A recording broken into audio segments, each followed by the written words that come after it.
29장 1절부터 11절까지 교독하겠습니다. 민수기 29장 1절부터 11절 1절부터 교독합니다. 일곱째 달에 이르러는 그달 초 하루에 성회로 모이고 아무 노동도 하지 말라. 이는 너희가 나팔을 불 날이니라.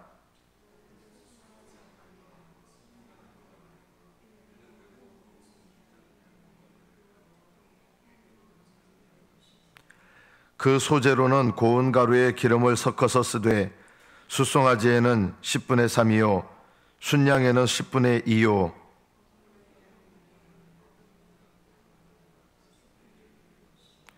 또 너희를 속죄하기 위하여 숫 염소 한 마리로 속죄제를 드리되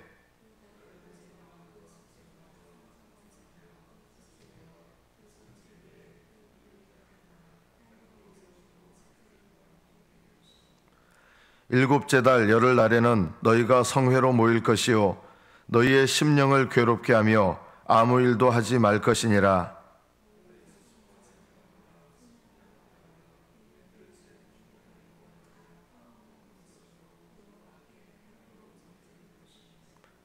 그 소재로는 고운 가루에 기름을 섞어서 쓰되 숫송아지 한 마리에는 10분의 3이요 순양 한 마리에는 10분의 2요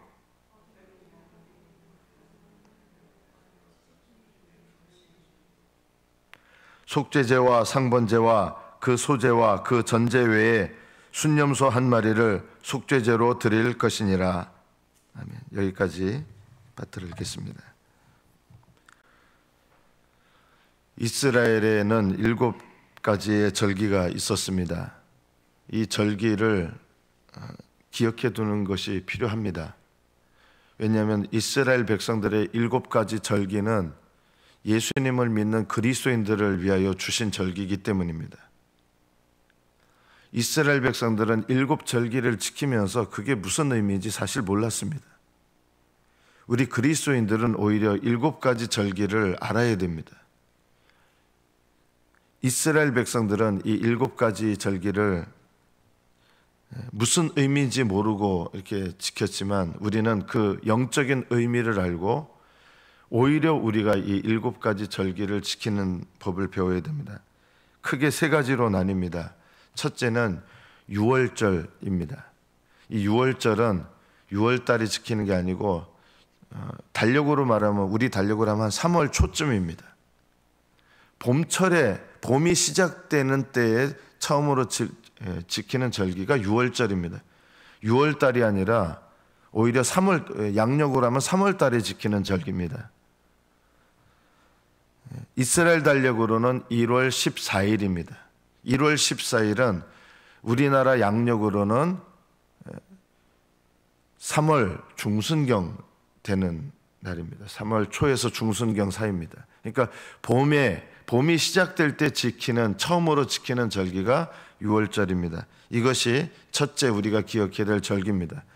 그리고 6월절에 이어서 곧바로 이어져서 절기가들을 지키게 되는데 6월절이 1월 14일이라면 이스라엘 달력입니다. 1월 15일부터 그 다음 날부터 무교절을 지킵니다. 이 무교절은 누룩이 없다 이런 뜻입니다. 그래서 무교절에는 집안에 있는 누룩을 버려야 되고 누룩이 없는 떡, 무교병을 먹고 살아야 됩니다. 이것이 무교절입니다. 그리고 이 무교절에 또 뭐가 겹치냐면 절기가 또 하나 겹칩니다. 6월절 다음 날부터 무교절이 일주일 동안 시작됩니다. 그런데 이 무교절이 시작된 그 다음 날 1월 16일에는 어떤 날이냐면 세 번째 절기인데 초실절입니다. 보리의 초실절. 보리의 첫 이삭을 거둬서 하나님께 드리는 보리의 초실절입니다. 그리고 이 초실절을 드린 다음부터 7주간 49일이죠. 7주간이 지나서 그 다음 50일째 되는 날 이것이 칠칠절 또는 오순절입니다. 그래서 첫 번째 기억해야 될 절기가 6월절이고 두 번째 3가지 절기를 기억해야 됩니다. 무교절, 그리고 무교절에 시작되는 다음 날인 초실절, 초실절이 지나서 49일 동안 모든 보리들을 다 걷어서 드리는 맥추절 또는 칠칠절, 이것이 두 번째 그룹의 절기들입니다. 그리고 마지막 세 번째 그룹의 절기가 오늘 이 본문에 나오는 나팔절, 속죄일, 그리고 초막절입니다. 나팔절은 뭘 하느냐? 모든 곡식들을 다 거둔 다음에 이 곡식들을 하나님께 드리는 겁니다. 우리나라로 말하면 추석 때 비슷합니다. 나팔절은 거의 추석 때입니다. 우리는 그 추수감사절을 11월 셋째 주에 드리는데, 사실은 추수감사절은 저는 물론 뭐 그렇다고 해서 뭐 잘못된 건 아닌데, 추석 때쯤이 원래 추수감사절을 드려야 될 때입니다. 사실은요. 왜 추석 때 안 하냐면 아마 여러 가지 인간적인 이유도 있습니다. 사실은 미국의 절기를 따라서 하긴 했는데, 추석 때가 거의 나팔절입니다. 나팔절에 나팔을 불어서 모든 거둔 곡식들을 하나님께 이렇게 감사하면서 드리는 감사절이기도 하고, 이 나팔절은요, 그래서 곡식들을 모으는, 수확한 곡식들을 모아서 하나님께 감사하는 절입니다. 근데 감사하는 절기인데 사실은 이 나팔절은 조금 이따가 다시 더 그 깊은 의미를 이야기할 것입니다. 주님의 재림을 상징하는 절기입니다. 그리고 나팔절에 이은 속죄일은 우리의 죄를 사함을 주시는 그런 날이 아니라, 속죄일은 주님께서 재림하셔서 우리가 몸이 부활하는 몸의 부활을 상징하는 절기입니다. 왜 속죄일인데 몸의 부활인가 이상하게 여기실 것입니다. 이 속죄일은 몸의 부활을 상징하는 절기입니다. 왜 그런지 이따가 다시 말씀드릴 겁니다. 그리고 마지막 절기가 초막절입니다. 초막을 짓고 그 초막 안에서 일주일을 살게 됩니다. 이 초막절은 이 땅에 예수님 재림하셔서 이 땅에서 이루실 왕국, 천년 왕국을 상징하는 절기가 초막절입니다. 왜 이 7절기가 우리에게 중요한가? 6월절은 이미 이루어진 은혜입니다. 십자가의 은혜입니다. 6월절은 십자가의 은혜를 상징하는 절기입니다. 여러분은 6월절을 어떻게 지켜야 됩니까? 십자가의 은혜는 지나간 은혜가 아닙니다. 십자가의 은혜는 날마다 그 십자가 은혜를 생각하면서 내가 십자가를 생각하면 내 삶에 원망할 것도 없고 불평할 것도 하나도 없습니다. 우리가 하나님 앞에 날마다 살아가면서 원망과 불평이 있다 그러면 우리는 십자가의 은혜 앞에 서 있지 못한 것입니다. 왜 십자가의 은혜 앞에 있으면 원망과 불평이 없어야 됩니까? 우리는 원래 어떤 삶을 살아야 됩니까? 영원한 지옥에서 심판받은 인생을 살아야 마땅한 인생들입니다.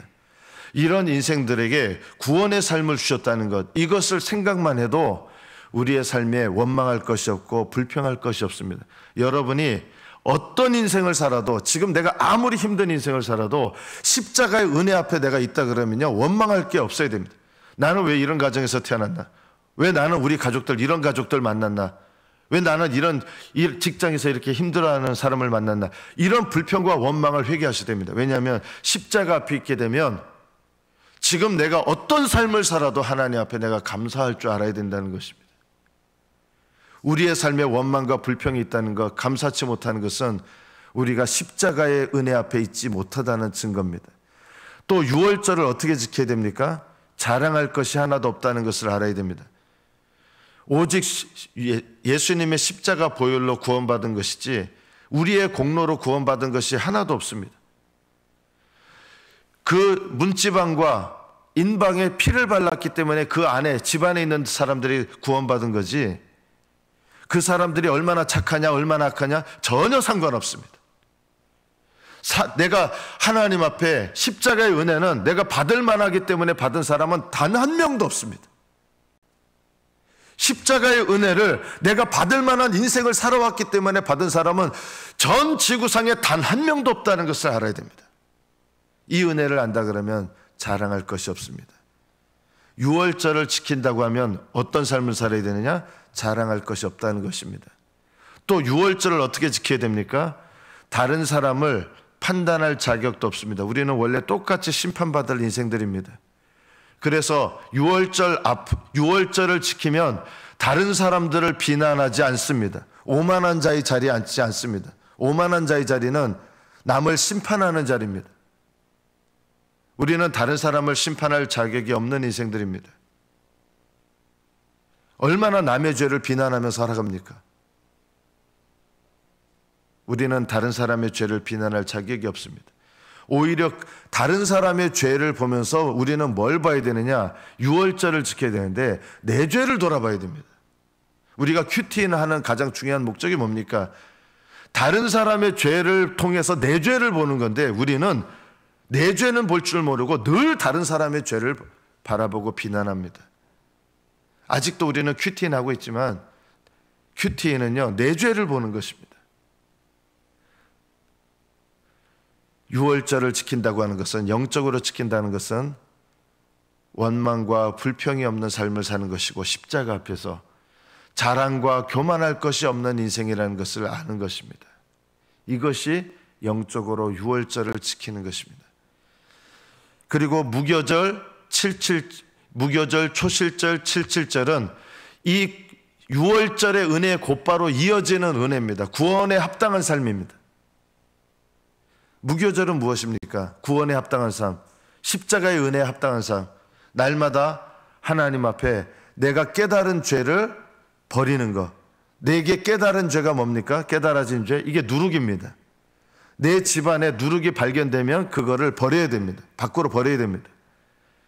내가 깨달아진 죄, 내가 신앙생활하면서 깨달아진 죄를 주님 앞에 고백하고 버리는 것, 이것이 무교절입니다. 날마다 죄를, 우리는 모든 죄를 용서받았습니다.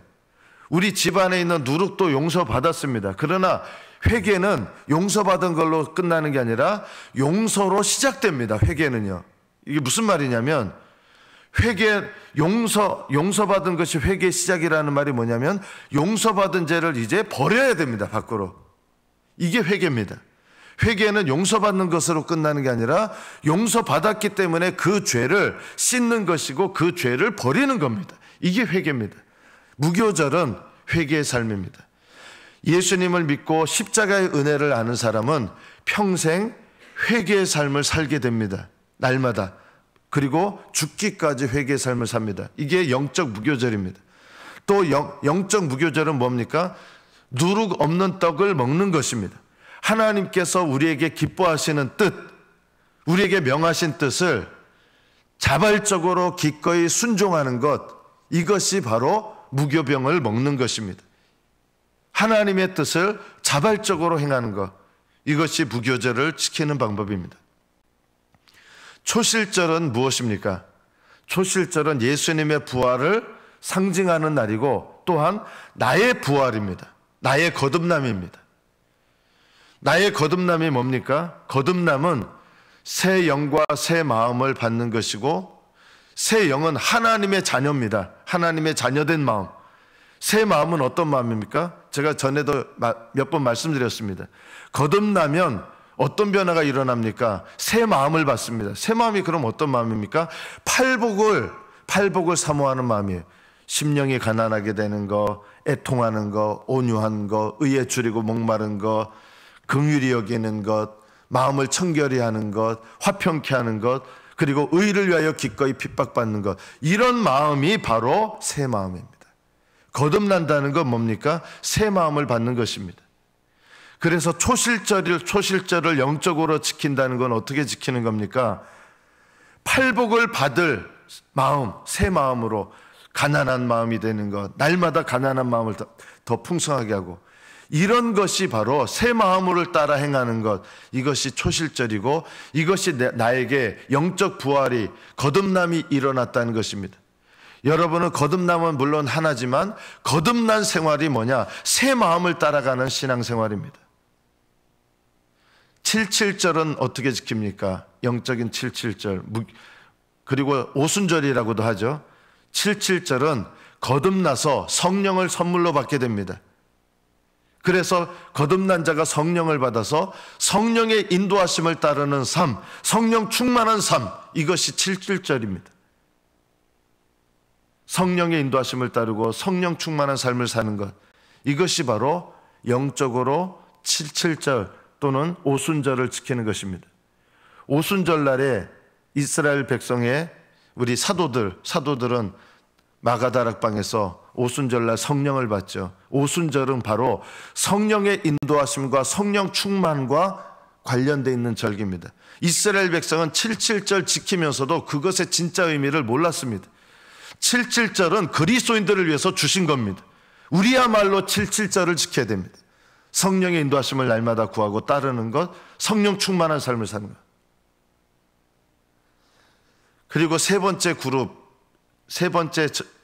그룹이 되는 절기들이 뭐입니까? 오늘 본문에 보면 나팔절, 속죄일, 초막절입니다. 이것은 미래에 있을 구원입니다. 두 번째 그룹은 무교절, 초실절, 칠칠절. 이거는 현재 날마다 하나님 앞에 구원에 합당한 삶, 십자가에 합당하는 삶, 십자가의 은혜에 합당한 삶을 날마다 사는 것이라면, 세 번째 그룹은 나팔절, 속죄일, 초막절은 종말론적인 삶을 사는 것입니다. 미래의 구원을 소망하면서 사는 신앙입니다. 이것도 우리에게 하나님께서 원하시는 삶입니다. 나팔절은 뭡니까? 나팔을 불면 그동안 모든 수확한 곡식들을 모아서 하나님께 추석처럼, 우리나라는 추석을 조상님들께 드리는데 진짜 추석은 하나님께 이 수확한 모든 곡식을 감사하면서 드리는 거예요. 그래서 나팔을 불어요. 그러면 곡식들을 다 가지고 옵니다. 이게 왜 재림입니까? 이게 추수감사절인데 왜 이게 재림을 상징하는 겁니까? 나팔을 불면 모든 곡식들을 모으게 됩니다. 하나님 앞으로 가져와서. 이게 뭘 말하느냐?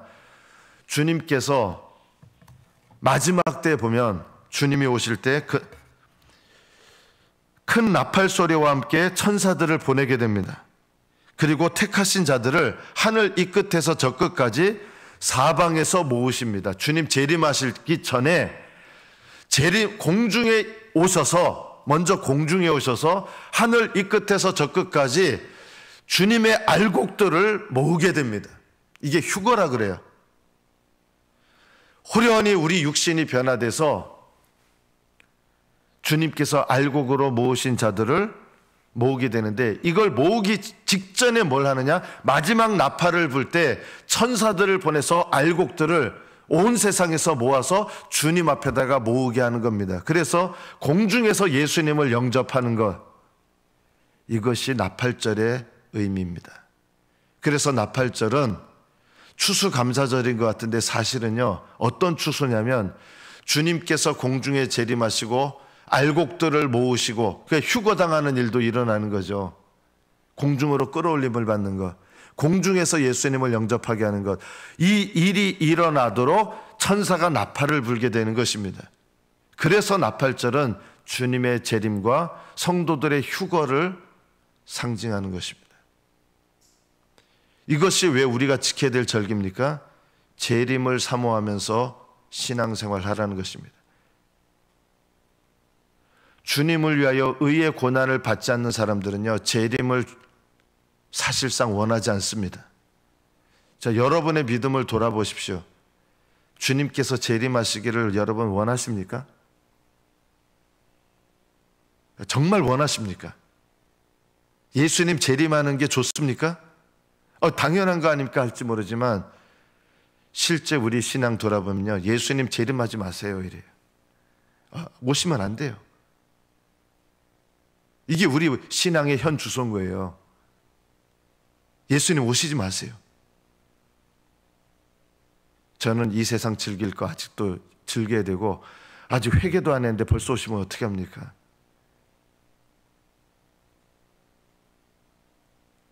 우리의 신앙은 종말론적인 신앙이어야 된다는 것입니다. 종말론에 사로잡히지 마십시오. 종말론에 사로잡히시는 분들은요, 종말론적인 신앙이 아니기 때문에 종말론에 사로잡혀요. 종말론적인 신앙으로 준비가 안 된 사람들이 종말론적인 신앙에 늘 호들갑을 떨게 돼 있습니다.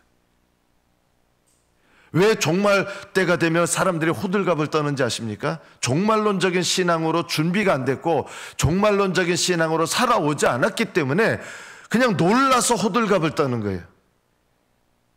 종말론적인 신앙과 종말론에 사로잡힌 신앙은 전혀 다른 것입니다. 주님은 우리가 종말론적인 신앙을 갖고 살기 원하십니다. 초대교회는요, 예배 모일 때마다 주여 속히 오시옵소서 진정으로 그렇게 기도했어요. 오늘날 교회는 주님 오지 마십시오. 제가 거짓말 아닙니다. 주님 오시면 안 됩니다. 주님 속히 오시면 안 됩니다. 우리는 종말론적인 신앙을 잃어버렸습니다. 우리는 나팔절을 지키지 않고 있습니다. 나팔절은 누가 지켜야 되냐면요, 그리스도인들이 지키는 거거든요. 이스라엘 백성들은 나팔절을 지키면서도 몰랐어요. 나팔절은 그리스도인들이 지키는 절기입니다.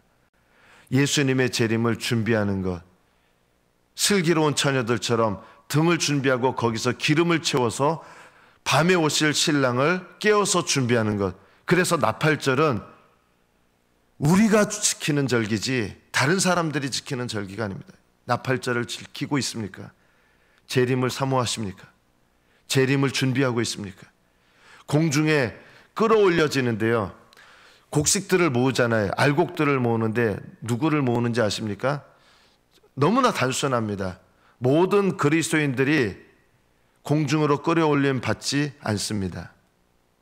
주님 재림하실 때 저는 참 두렵습니다. 주님 재림하실 때 알곡을 모으시지 모든 기독교인들을 다 공중으로 끌어올리시지 않습니다. 그러면 누구를 끌어올리시고 누구는 끌어올림을 당하지 않느냐? 아주 단순합니다. 위의 것을 찾는 자는 위로 끌어올리시고 땅의 것을 찾는 자는 땅에 내버려 두십니다. 위의 것을 찾는다는 말은 위의 것, 하늘에 속한 것이 이 땅의 일보다 더 중요한 사람, 땅의 일을 무시하지 않아요. 직업 무시하는 거 아니에요. 그런데 위의 것을 먼저 찾는 사람, 위의 것이 더 중요한 사람, 이런 사람들이 위의 것을 찾는 사람입니다. 위의 것을 찾는 사람을 공중으로 끌어올리셔서 이들이 알곡이고 이들이 예수님 재림할 때 공중에서 주님을 영접합니다. 교회를 다니신다 해도 이 땅의 것을 더 중요하게 여기시는 사람은 예수님 재림하실 때 어떻게 되느냐? 땅에 남습니다. 무서운 일이죠. 나팔절을 지켜야 됩니다. 세 번째 그룹의 두 번째 절기는 속죄일입니다. 이 속죄일인데 이게 왜 몸의 부활입니까? 이 속죄일은 6월절에 이미 죄를 용서하셨잖아요. 이 죄를 용서하시는 걸 말하는 게 아니라 이 대속죄일에는 1년에 한 번 이 속죄일을 지키는데 제사장이 양을 잡아서 지성소로 들어갑니다. 1년에 한 번 지성소로 들어갈 때 대속죄일 날이에요. 이게 뭘 상징하느냐? 우리 육신은 아직 죄의 영향 가운데 있는데 죄 사함을 받는 걸 말하는 게 아니에요. 대속죄일은요. 아직도 연약한, 구원받지 못한 우리의 죄의 연약한 육신, 약한 육신, 이 몸이 신령한 몸으로 변화되는 것. 지금은 우리가 죄의 몸이에요. 아직도요. 구원받지 못한 몸이에요. 우리 몸이요. 이 죄의 몸이 더 이상 죄의 영향을 받지 않는 신령한 몸으로 변화돼서 더 이상 죄의 어떤 영향도 유혹도 받지 않는 완전한 구원의 상태에 이르는 것. 그래서 이 속죄일은 대속죄일이라 그래요. 그래서 몸의 부활을 말씀하는 절기입니다. 우리가 뭘 사모하면서 이 대속죄일을 어떻게 지키는 겁니까? 사도 바울은 이렇게 고백합니다. 오호라 나는 곤고한 사람이로다. 이 사망의 몸에서 누가 나를 건져낼꼬. 탄식합니다. 죄를 지으며 사는 것이 아닙니다. 그러나 연약한 몸 때문에 끊임없이 죄의 유혹을 받습니다. 싸워야 됩니다. 이 죄와 싸우면서 내가 아직도 이 죄의 영향을 받는 연약한 몸, 이 몸을 갖고 있기 때문에 사도 바울은 뭘 사모하냐면 이 몸의 부활을 너무나 강렬하게 사모합니다.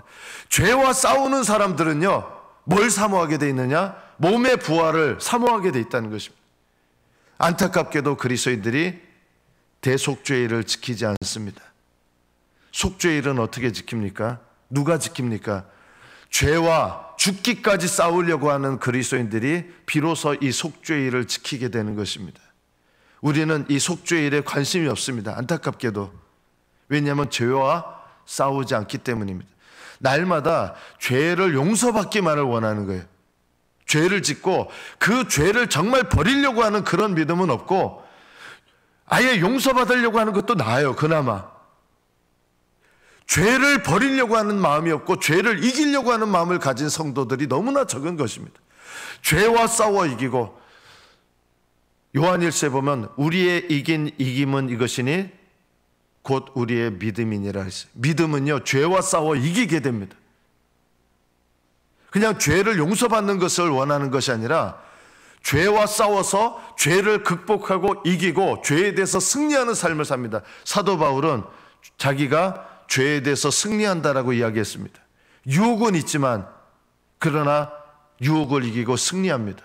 죄와 싸워서 승리하는 사람들이 사모하는 게 뭐냐면 몸의 부활을 사모하게 돼 있습니다. 최종적인 승리를 원하는 것입니다. 지금 내가 전투를 하고 있는데 이 전투에서 뭘 원하겠습니까? 이 전쟁이 끝나고 최종적인 승리를 사모하게 돼 있지 않겠습니까? 우리가 영적 싸움을 싸우지 않기 때문에, 죄와 싸워서 승리하는 이 영적 싸움을 싸우지 않기 때문에 뭘 사모하는 게 없습니까? 몸의 부활을 사모하지 않습니다. 대속죄일은 그리스도인들이 지켜야 될 절기입니다. 어떻게 지킵니까? 날마다 죄와 싸우면서 승리하면서, 승리하는 것으로 만족하는 것이 아니라 승리해도 이 싸움이 계속되는 거예요. 몸의 부활을 사모하게 됩니다. 초대교회 성도들은 이 몸의 부활을, 우리에게 승리를 주시는 하나님께 감사하노니 그러므로 형제들아, 사랑하는 형제들아, 견실하며 흔들리지 말고 항상 주의 일에 더욱 힘쓰는 자들이 되라. 이는 너희 수고가 주 안에서 헛되지 않은 줄 알미라. 끝까지 싸우는 거 포기하지 않고 약해지지 않고 싸우는 것입니다. 몸의 부활을 사모하게 됩니다. 왜냐하면 몸의 부활은 이 영적 싸움이 끝나는 날이기 때문입니다. 영적 싸움을 싸우는 사람만이 몸의 부활을 사모합니다. 영적으로 속죄일을 지키게 됩니다. 저는 오늘날 우리들의 신앙의 모습이 속죄일을 지키는 성도들이 없다는 것입니다. 거의 없다. 없다는 말은 너무 지나치고 거의 없다는 것입니다. 왜냐하면 죄와 싸우지 않기 때문입니다. 그냥 죄 용서만을 바라는 거예요. 죄를 고백하고 그냥 용서해달라고. 용서를 넘어서 죄와 싸워 이기고 그 죄에 대해서 승리하기를 사모하셔야 됩니다. 이것이 우리가 날마다 싸워야 될 싸움이고, 성령님은 죄와 싸워 승리하게 하십니다. 이것이 우리에게 필요합니다. 마지막 절기가 뭡니까? 7번째 절기, 초막절입니다. 초막절은 일주일 동안 초막을 짓고 그 안에서 들어가 삽니다. 이게 뭘 상징합니까? 이것도 종말론적인 것이에요. 예수님이 이 땅에 오셔서 새하늘과 새 땅을 창조하시고, 그리고 예수님 재림하셔서 새하늘과 새 땅에서 주님께서 함께 거하시도록 천년왕국이, 주님의 나라가 이 땅 가운데서 실제로 이루어집니다. 어떤 분은 천년왕국이 교회 시대가 천년왕국이라고, 우리 교단의 입장이에요. 교회 시대가 천년왕국이다. 물론 저는 영적으로 틀린 말은 아니라고 저는 동의합니다. 그러나 천년왕국은요, 주님께서 재림하셔서 실제로 주님의 왕국을 땅 위에 세우는 때입니다. 그리고 그 새하늘과 새 땅에서 주님과 함께 실제로 거하고 실제로 살고 주님께서 다스리시는 그 나라에 실제로 우리가 그 백성으로 사는 것을 말합니다. 그래서 이 천년왕국 초막절은 이것을 사모하면 어떻게 합니까? 새하늘과 새 땅이 그날을 기다리면서 너희가 어떠한 사람이 되어야 마땅하냐? 거룩한 행실과 경건함으로 하나님의 날이 임하기를 바라보고 간절히 사모하라. 그러므로 사랑하는 자들아, 너희가 이것을 바라보나니 주 앞에서 점도 없고 흠도 없이 평강 가운데서 나타나기를 힘쓰라. 이것이 초막절을 지키는 방법입니다. 하나님의 장막이 사람들과 함께 있음에 하나님이 그들과 함께 계시리니 그들은 하나님의 백성이 되고 하나님은 친히 그들과 함께 계실 것이다. 이것은요, 지금 그리스도인의 삶을 말하는 게 아니라 장차 주님이 재림하셔서 이루어질 일을 베드로 사도가 계시록에서 예언하는 말씀이에요. 그리고 이기는 자는 이것들을 상속으로 받으리라. 주님께서 이 땅에 오셔서 자기의 왕국을 세우실 때 그들에게 하나님이 되시고 새하늘과 새 땅에서 친히 주님께서 그들과 함께 하시는 삶, 미래의 삶인데, 이거를 우리가 사모하면서 이 땅에서 죄와 싸워 이기고 전투하고, 이런 자들이 주님께서 이 땅에 오셔서 자신의 왕국을 세우셨을 때 하나님께서 그 땅을 상속으로 받게 하시는 것입니다. 이것이 바로 초막절을 지키는 것입니다. 종말론적인 삶을 산다는 것이 바로 이것입니다. 우리가 우리의 신앙을 돌아볼 필요가 있습니다. 우리 교회도 예외 아닙니다. 우리 교회도 역시 마찬가지인데요, 종말론적인 신앙을 잃어버렸습니다. 교회들마다 종말론적인 신앙을 잃어버렸습니다. 이것이 현재 우리 교회의 현 주소입니다. 우리의 현 주소입니다. 우리가 다시금 소망 중에 회복해야 될 것이 바로 나팔절과 속죄일과 초막절을, 종말론적인 신앙을 회복해서 십자가의 은혜에 합당한 믿음의 삶을 살 뿐만 아니라 다시 오실 주님을 기다리면서, 영광 중에 오실 주님을 기다리면서 날마다 영적인 싸움을 실제로 싸우는 것, 이것이 바로 그리스도인들이 지켜야 될 일곱 절기입니다. 일곱 절기는 이스라엘 백성들에게 상징적으로 주신 거고 우리에게는 영적으로 실제적으로 주신 것입니다. 이 일곱 절기를 믿음으로 날마다 지켜 행하셔서 이 일곱 절기를 지키는 믿음의 삶으로 복된 은혜를 상속받는, 복된 약속을 상속받는 복된 그리스도인이 되시기를 축복합니다. 기도하겠습니다.